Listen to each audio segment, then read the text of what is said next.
안녕하세요. NIBC 조현성 목사입니다. 오늘은 창세기 14장을 통해서 평화는 공짜로 오지 않는다 라는 제목으로 하나님의 말씀을 증거하도록 하겠습니다. 바벨론이 있기 전에 그곳에는 엘람이라고 하는 나라가 있었습니다. 엘람 왕 그돌라오멜은 아주 큰 왕이었습니다. 가나안이 모두 그의 통치권 안에 있었습니다. 그래서 소돔과 고모라 왕이 조공을 바쳤습니다. 12년 동안 조공을 바쳤습니다. 그런데 13년째 되던 해에 소돔과 고모라 그리고 주변 나라들이 이제 배반을 하기로 작정을 합니다. 힘을 합치면 그돌라오멜을 이길 수 있을 것이라고 생각했습니다. 여기에 괘씸함을 느낀 그돌라오멜이 주변의 세 나라와 연합해서 이 팔레스타인 5개 나라를 침공하게 됩니다. 이것이 고대 중동 전쟁입니다. 성경은 단순히 역사책이 아닙니다. 그럼에도 오늘 이 내용을 기록하고 있는 것은 우리에게 신앙적인 교훈을 주기 위해서입니다. 첫째로 롯의 선택이 얼마나 잘못됐는지를 우리에게 보여주려는 것입니다. 롯은 목초지를 선택할 때 신앙적인 가치관을 가지고 선택하지 않았습니다. 눈에 보이는 대로 안목에 따라서 결정을 했습니다. 세상적인 사람이라면 얼마든지 그렇게 결정을 할 수 있습니다. 그러나 롯은 믿음의 사람이었습니다. 그럼에도 그가 결정을 할 때 그에게 하나님은 없었습니다. 하나님께서는 이 전쟁을 통해서 믿음의 사람들이 믿지 않는 사람과 똑같은 결정을 하는 것이 얼마나 어리석은가를 보여주고 있습니다. 평화는 절대로 공짜로 오지 않습니다. 먼저 본문 4절과 5절을 보겠습니다. 이들이 12년 동안 그돌라오멜을 섬기다가 제13년에 배반한지라. 제14년에 그돌라오멜과 그와 함께한 왕들이 나와서 아스드롯 가르나임에서 르바 족속을, 함에서 수수 족속을, 사웨 기랴다임에서 엠 족속을 치고. 그동안 소돔과 고모라가 안전할 수 있었던 것은 평화 비용을 지불했기 때문입니다. 12년 동안 이들이 조공을 바치는 동안에는 평화를 누릴 수 있었습니다. 그런데 이렇게 평화가 길어지면서 이들에게 누리는 평화가 공짜라고 생각을 했었던 것 같습니다. 지금 우리나라가 한 해의 국방 비용으로 엄청나게 많은 돈을 지출하고 있습니다. 그런데 그 비용이 아깝다고 해서 국방 비용을 줄이고 또 군인 수를 줄인다면 전쟁이 어느 순간 바로 일어날지도 모르는 일입니다. 우리 믿음의 사람들도 치루어야 할 평화의 비용이 있습니다. 그것은 하나님께 내 삶을 드리는 것입니다. 하나님께 예배드리는 시간이 아깝고 하나님께 헌금하는 것이 아깝고 하나님과 기도하는 시간이 아깝다면 지금 가장 큰 위기에 빠졌다고 할 수 있습니다. 우리 인생은 내 힘으로 살 수 없습니다. 하나님께서 지켜주셔야 합니다. 모든 순간 하나님께서 간섭해 주시고 하나님께서 인도해 주시지 않으면 우리는 실패할 수밖에 없습니다. 그러므로 날마다 우리는 하나님의 보호하심 가운데 살아가야 합니다. 하나님께 드리는 시간을 아까워하지 마십시오. 오히려 우리 인생에서 시간을 절약하는 가장 좋은 방법인 것입니다. 다음 둘째로 순종할 때 믿음의 기적을 맛볼 수 있다는 것입니다. 본문 13절부터 16절까지를 보면 소돔이 전쟁에서 패하면서 조카 롯이 포로로 끌려가게 됐다는 이야기를 아브라함이 듣게 되었습니다. 인간적으로 생각해 보면 롯에게 섭섭한 마음이 들 수도 있었을 겁니다. 그래서 어디 끌려가서 고생이나 한번 실컷 해봐라 이렇게 마음을 먹었을 수도 있습니다. 그러나 아브라함은 사사로운 감정에 빠지지 않았습니다. 또 유불리를 계산하지도 않았습니다. 오직 하나님 중심으로 생각했습니다. 이것이 바로 믿음의 길입니다. 우리도 감정적으로, 계산적으로 살아서는 안 됩니다. 하나님의 뜻이라고 하면 믿음의 길을 걸어갈 수 있는 저와 여러분이 될 수 있기를 바랍니다. 오늘 이 싸움은 계산적으로 해서는 이길 수 있는 싸움이 아니었습니다. 그돌라오멜의 4개국 연합은 그 당시 가장 강력한 나라였습니다. 이미 팔레스타인의 5개국 연합이 처참하게 무너졌습니다. 그런데 나라도 아니고 한 개인이 자신의 집에서 길리던 318명을 데리고 나가서 싸워서 승리했습니다. 이것은 하나님이 도우시는 기적입니다. 우리가 순종할 때 믿음의 기적이 나타나게 되는 것입니다. 이것은 기드온의 300용사가 미디안의 13만 5천과 싸워서 승리한 것과 동일한 기적이었습니다. 이스라엘 백성들이 가나안 땅에서 가장 견고했던 여리고성을 무너뜨렸던 것과 같은 동일한 기적이었던 것입니다. 이것의 공통점은 하나님께서 해야 할 일을 주실 때 계산하면 못합니다. 그런데 순종할 때 믿음의 기적이 일어난다는 것입니다.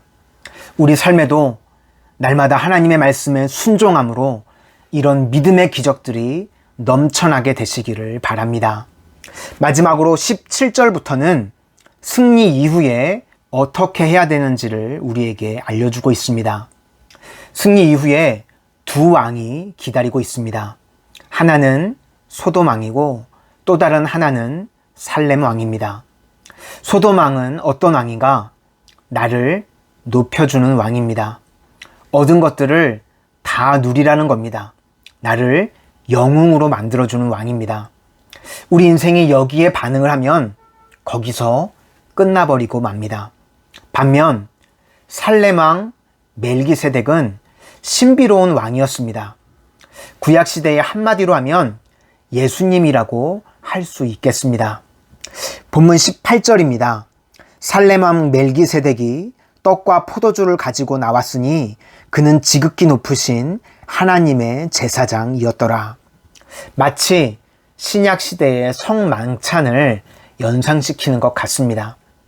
구약에 딱 한 번 더 언급하고 있는 내용이 있는데 시편 110편 4절입니다. 여호와는 맹세하고 변하지 아니하시리라. 이르시기를 너는 멜기세덱의 서열을 따라 영원한 제사장이라 하셨도다. 그리고 신약에서는 히브리서 7장 1절에서 3절에 이렇게 말씀합니다.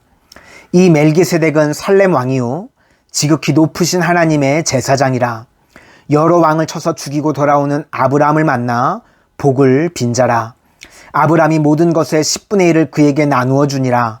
그 이름을 해석하면 먼저는 의의 왕이요 그 다음은 살렘 왕이니 곧 평강의 왕이요 아버지도 없고 어머니도 없고 족보도 없고 시작한 날도 없고 생명의 끝도 없어 하나님의 아들과 닮아서 항상 제사장으로 있느니라.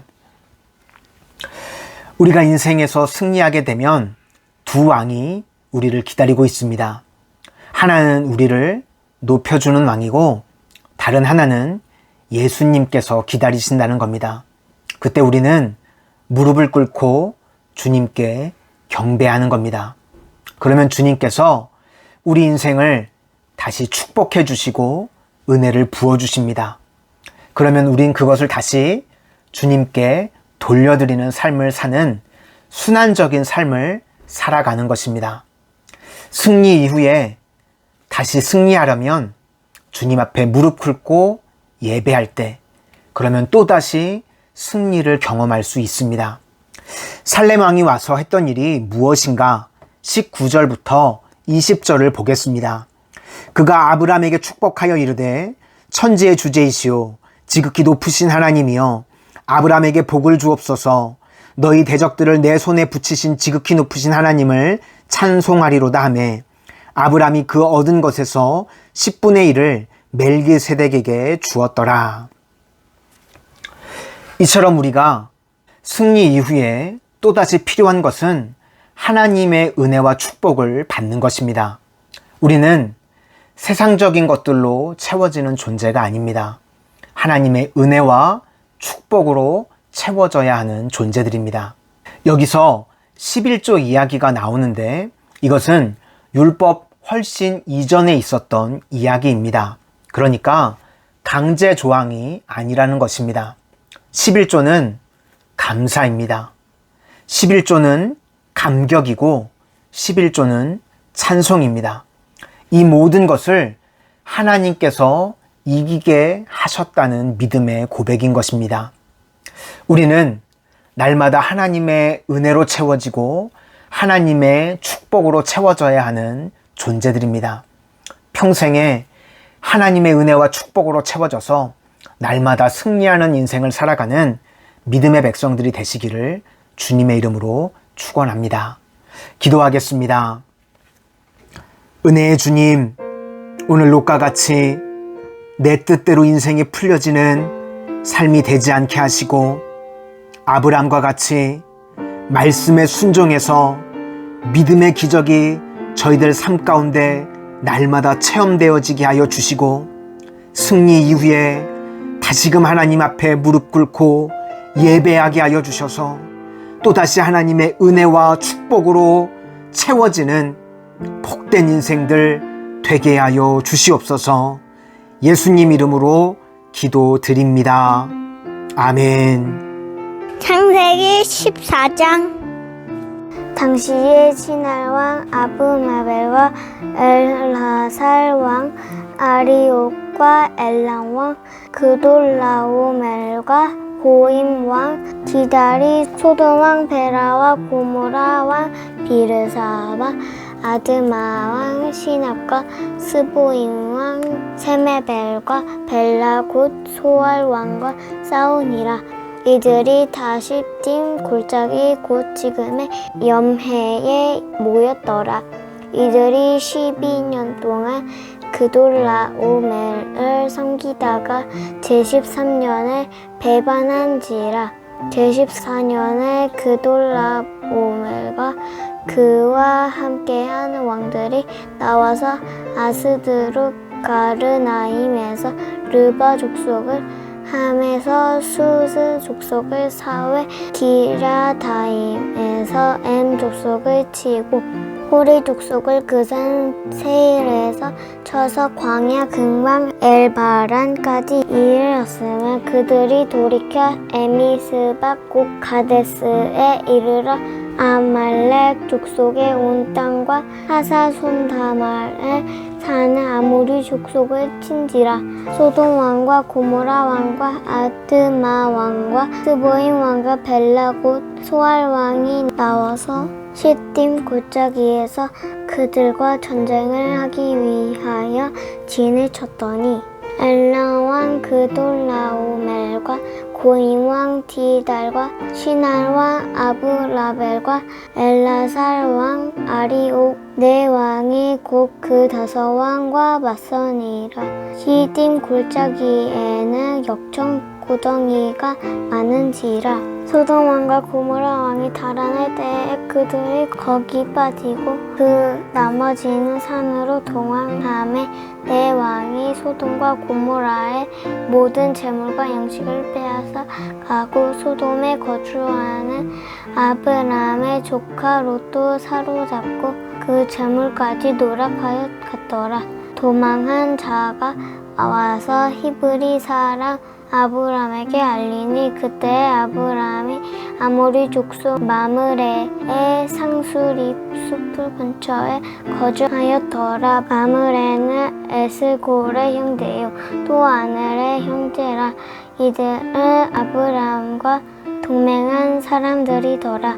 아브람이 그의 조카가 사로잡혔음을 듣고 집에서 기르고 훈련된 자 318명을 거느리고 단까지 쫓아가서 그와 그의 가신들이 나누어 밤에 그들을 쳐부수고 다맥색 왼편 호바까지 쫓아가 모든 빼앗겼던 재물과 자기의 조카 롯과 그의 재물과 또 부녀와 친척을 다 찾아왔더라.